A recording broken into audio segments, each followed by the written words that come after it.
Dear student, class math exercise 1.5। बच्चों ध्यान दें, आज आप लोगों का पहला टर्न है मैथ। आज से आप लोगों का शुरू हो रहा है। इस एक्सरसाइज 1.1 के प्रश्नों को सॉल्व करने से पहले इसके कुछ महत्वपूर्ण बिंदु हैं, महत्वपूर्ण परिभाषाएं हैं जिनका प्रयोग प्रश्नों को सॉल्व करने में होगा। तो सबसे पहले उन्हें हमें जान लेना जरूरी है। तो पहली बात यह है, परिमेय संख्या क्या है। परिमेय संख्या क्या है? वह सभी संख्याएं जिन्हें p बाई क्यू के रूप में लिखा जा सके, यानी भिन्न के रूप में लिखा जा सके बेटा। लेकिन ये ध्यान दीजिए, उनका एक कॉमन केवल एक ही होना चाहिए, वैनिष्ट कॉमन एक आना चाहिए। तो क्या कहने का मतलब है, वह सभी संख्याएं जिन्हें भिन्न के रूप में लिखा जाए, यानी p बाई क्यू के रूप में लिखा जाए, परिमेय संख्या कहलाती है। परिमेय संख्या को बेटा इंग्लिश में रेशनल नंबर के नाम से जाना जाता है। इसे कैपिटल क्यू से व्यक्त किया जाता है। किससे व्यक्त किया जाता है? कैपिटल क्यू से। लेकिन यह ध्यान रहे, क्यू का मान कभी शून्य नहीं होना चाहिए। अगर क्यू का मान शून्य करोगे तो पूरा भिन्न शून्य हो जाएगा। ठीक है। तो परिमेय संख्या को आप जानेंगे कितने प्रकार की होती है बेटा। तो परिमेय संख्याएं दो प्रकार की होती हैं।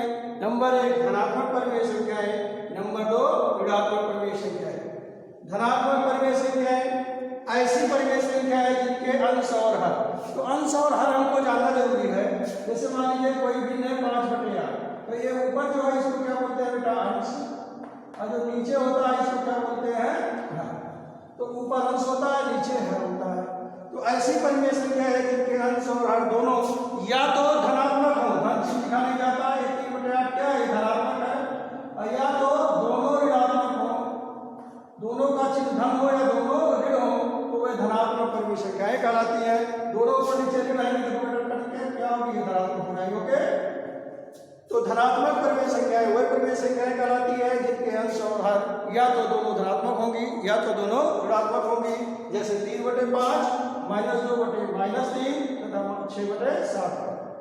दूसरी परिमेय संख्या है ऋणात्मक परिमेय संख्या। ऐसी परिमेय संख्या जिसके अंश और हर के चिन्ह अलग अलग हो। कहने का मतलब, अगर एक धन रहेगा तो दूसरा ऋण रहेगा, ऊपर ऋण रहेगा तो नीचे धन रहेगा। दोनों के चिन्ह अलग अलग हो, वह संख्याएं क्या कहलाती हैं? ऋणात्मक परिमेय संख्याएं कहलाती हैं। जैसे -2/3, 3/5 तथा -3/4। ठीक है बेटा, इन परिभाषाओं को आप लिखेंगे और याद करेंगे। अगला पॉइंट देखिए,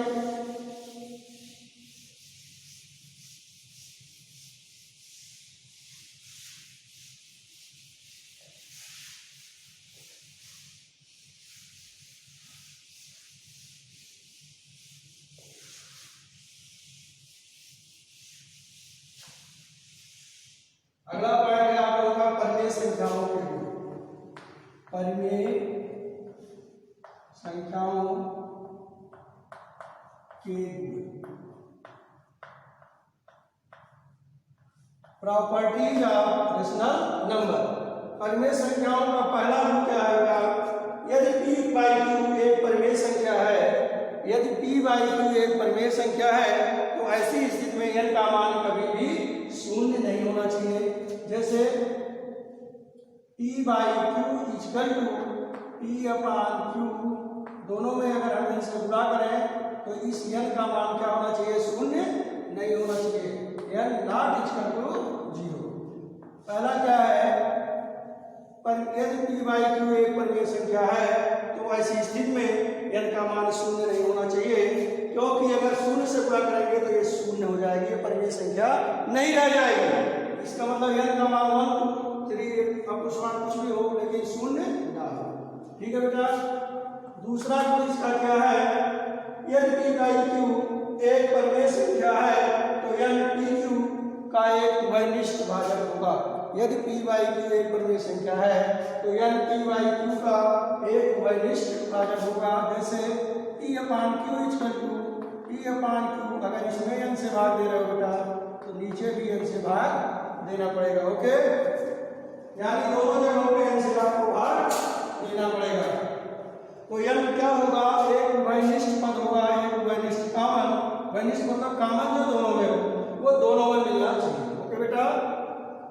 तीसरा की क्या है, ध्यान दें आप लोग, यदि p/2 एक परिमेय संख्या है, ध्यान दीजिए, यदि p/2 एक परिमेय संख्या है और दूसरी r/s एक परिमेय संख्या, यानी दो परिमेय संख्याएं आपके पास है p/2 और r/s, तो हमें, और अगर वो दोनों बराबर हैं तो हम उन्हें निम्न रूपों में लिख सकते हैं। कैसे लिख सकते हैं बेटा, ये देखिए, एक परिमेय संख्या p/2, दूसरी है r/s, इसको हम लिख सकते हैं p गुणे s इक्वल टू r गुणे, अब इसको इस रूप में लिख सकते हैं। ओके बेटा, तो ये परिमेय संख्याओं का फर्स्ट गुण, ये सेकंड गुण, ये थर्ड। परिमेय संख्याओं का निरूपण देखें, संख्या रेखा पर परिमेय संख्याओं का निरूपण कैसे किया जाता है। संख्या रेखा पर परिमेय संख्याओं का निरूपण,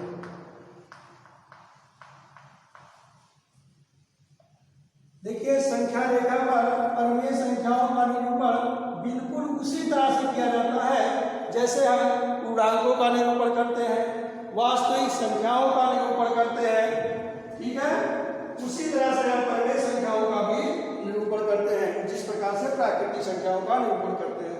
इस प्रकार ध्यान दें, मान लीजिए आपको एक संख्या है 2/3, एग्जाम्पल मान लीजिए 2/3, इसको आपको संख्या रेखा पर निरूपण करना है, संख्या रेखा पर निरूपण करना है। तो क्या करेंगे बेटा, सबसे पहले हम एक लाइन खींच लेंगे। ओके, इस लाइन के बीच में एक बिंदु देंगे, वो ये बिंदु शून्य को दर्शाता है। किसको दर्शाता है बेटा, शून्य को, ध्यान से समझें। इस शून्य के दाईं तरफ धनात्मक संख्याएं, इधर क्या होती हैं, धनात्मक संख्याएं, और इधर क्या होती है, ऋणात्मक संख्याएं। ध्यान से समझे बेटा, बहुत आसान है। ऋणात्मक संख्याएं, तो इधर शून्य के इधर, शून्य के बाईं ओर ऋणात्मक संख्याएं और शून्य के दाईं ओर धनात्मक संख्याएं। ये कौन सा साइड है, दाईं ओर, और ये है बाईं ओर, ठीक। अब आपको 2/3 दर्शाना है, 2/3 बेटा 1 से छोटा है, तो ये आप क्या करें, दाईं तरफ और बाईं तरफ बराबर स्थानों पर चिन्हों को निर्धारित करेंगे। जैसे मान लीजिए आपका 1 हुआ और ये आपका 2 हुआ, इसी तरह इधर ये आपका -1 हुआ, ये आपका -2। अब आपको 2/3 निर्धारित करना है। ये आपका कितना हुआ, 1/3, ये 2/3, ये 3/3, देखिए कट जाएगा तो एक ही लिखा जाएगा, ठीक है। तो हमको क्या ज्ञात करना था, 2/3, कहाँ से चले, यहाँ से, धनात्मक है, ठीक है। अब मान लीजिए आपको -2/3 निर्धारित करना हो, अब -2/3 कहाँ पड़ेगा बेटा, देखिए इसको बिठा देते हैं, -2/3, तो ये -1/3, -2/3, तो कहाँ पड़ेगा, ये है आपका -2/3, ठीक, ये है आपका -2/3। ओके, तो देखिए कितना आसान है, बहुत आसानी से लग जाएगा आपका। तो वहीं से किसी भी बिंदु का हम निर्धारण करते हैं, तो निर्धारण करते समय सबसे पहले हम 0 पर पहुंचते हैं, फिर 0 से आगे और पीछे बढ़ते हैं। जैसा आपका प्रश्न है, धनात्मक कह रहा है तो धनात्मक दिशा की ओर, और ऋणात्मक कह रहा है तो ऋणात्मक दिशा की। ओके बेटा, अगला पॉइंट है परिमेय संख्याओं का निरपेक्ष मान, इसको भी देख ले आप लोग। परिमेय संख्याओं का निरपेक्ष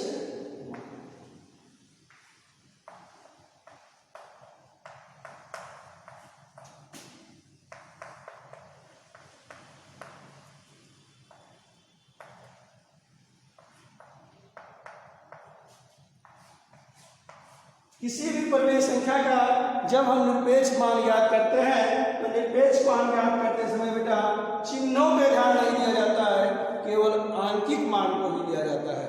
ठीक है। जैसे एग्जाम्पल देख लें आप लोग, हमने क्या कहा कि चिन्हों पे ध्यान नहीं दिया जाता है। -1/3 का निरपेक्ष मान क्या होगा? एब्सोल्यूट वैल्यू क्या होगी बेटा? तो -1/3 एब्सोल्यूट निरपेक्ष कर दीजिए, इसको अलग अलग कर दीजिए, ठीक है।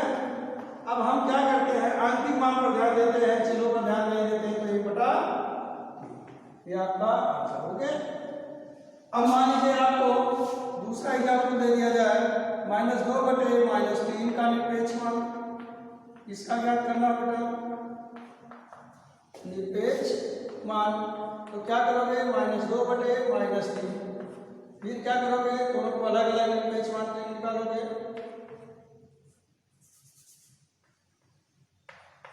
अब क्या करेंगे, हम चिन्हों पर ध्यान नहीं देंगे बेटा, केवल आंतरिक मान पर ध्यान देंगे। और आपका -2/-3 का निरपेक्ष मान क्या आया? 2/3।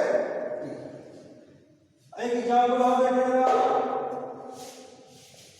एक एग्जाम्पल और देखें, एग्जाम्पल था बेटा, मान लीजिए 3/5 का निरपेक्ष मान आपको ज्ञात करना हो। निरपेक्ष मान कैसे निकालेंगे? 3/5, फिर दोनों का अलग अलग निरपेक्ष मान निकालेंगे।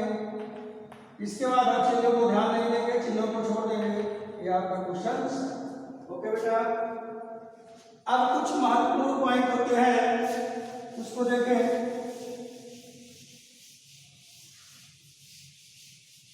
कुछ इंपॉर्टेंट बिंदु होते हैं, इंपॉर्टेंट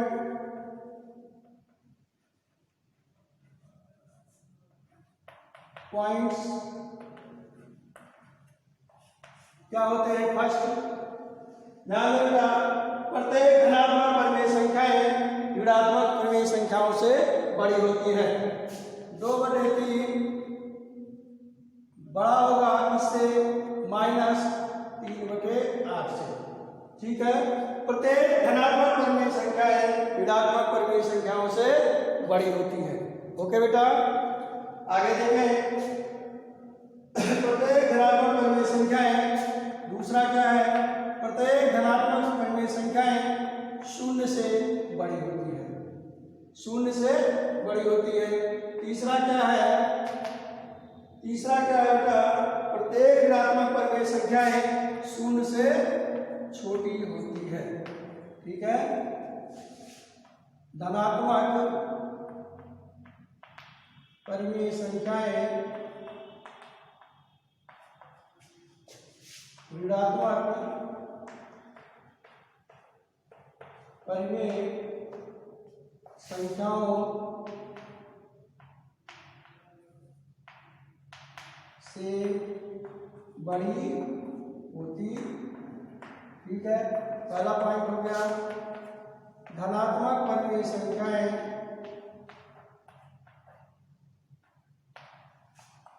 परिमेय संख्याएं 0 से बड़ी होती। तीसरा पॉइंट क्या है? ऋणात्मक परिमेय संख्याएं 0 से छोटी होती, क्या है? 0 है। तो ये कुछ महत्वपूर्ण पॉइंट थे, परिभाषाएं थी, जिनके आधार पर एक्सरसाइज 1.1 आप लोग सॉल्व करेंगे। तो इन परिभाषाओं को भली बात समझ ले बेटा, इसको आज ही नोट कर लें, कॉपी पे इसको याद कर लें और आज ही होमवर्क करके हमारे पास हो जाए। ओके बेटा, कल आप लोगों को क्वेश्चन बताना, क्वेश्चन हम समझाएंगे, क्वेश्चन सॉल्व करना बताएंगे। ओके, धन्यवाद बेटा।